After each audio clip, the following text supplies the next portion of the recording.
It's Fanboy here again, and today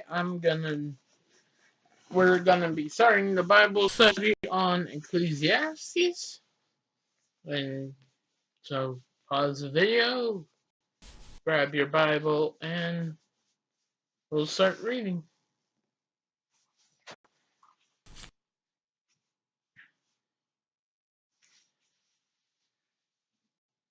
The the words of the preacher, the son of David, king in Jerusalem.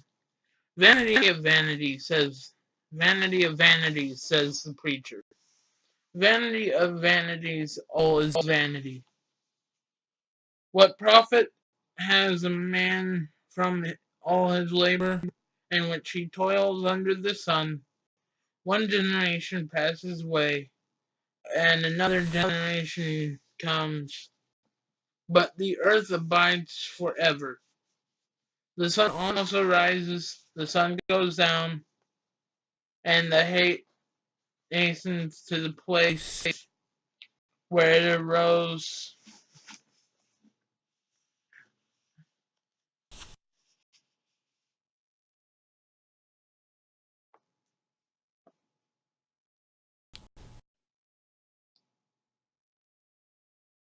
Oh, the wind goes towards the south and turns around the north.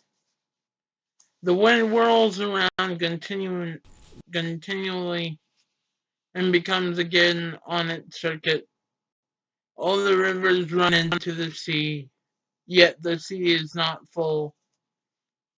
To place from which the rivers come, they will return again. All things are full of labor, man cannot express it. The eye is not satisfied with seeing, nor the ear filled with hearing. That which has been is what will be. That which is done is what will be done, and there is nothing new under the sun. Is there anything of which it may be said, see, this is new? It has already been in ancient times before us. There is no remembrance of former things, nor will there be any remembrance of things that are to come by those who will come after.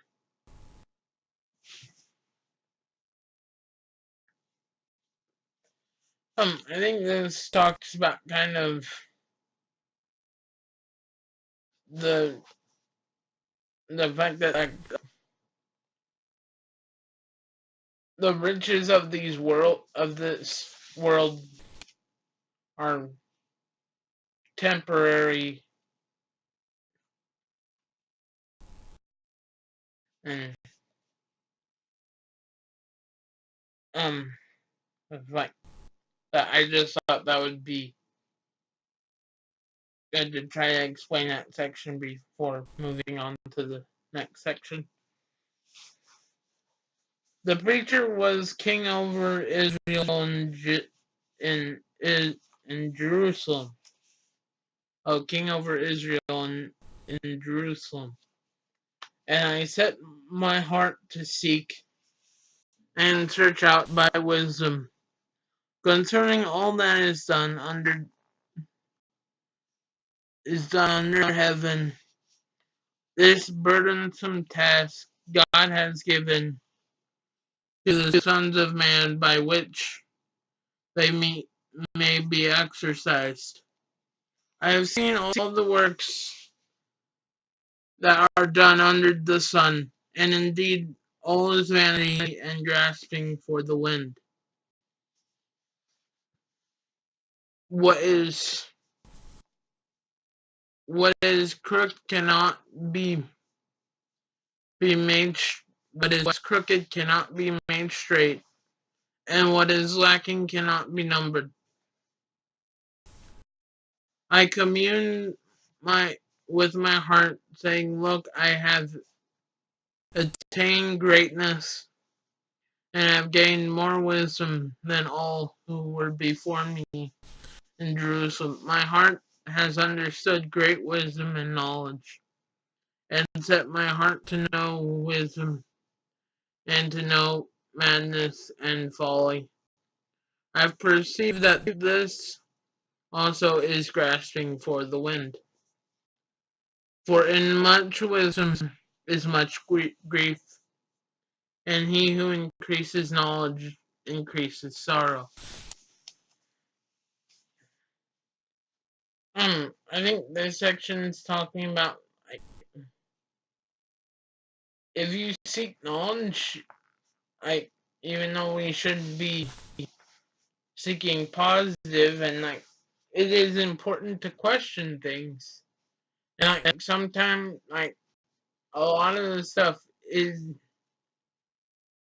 like questioning and being informed and finding out there's negative stuff in the world is not a fun revelation to make, but it's important that we be aware of it. Um, this is kind of why I always get frustrated when, like, the phrase ignorance is bliss gets around, like, ghosts is mentioned, just because, like, even though there's stuff that is uncomfortable and we don't want to talk about it, doesn't mean we can just ignore it and pretend it doesn't exist, because, like, that's why certain issues that, like, have been, like, reoccurring temptations, like, end up becoming such big problems, is because we try to ignore it, and it's like we can only ignore and pretend those things aren't happening for so long, until it's kind of like we're blinded to it and it takes us by surprise. And when it does that, it becomes more harmful. Um, with that being said, may God be with you, and see you next time. Bye.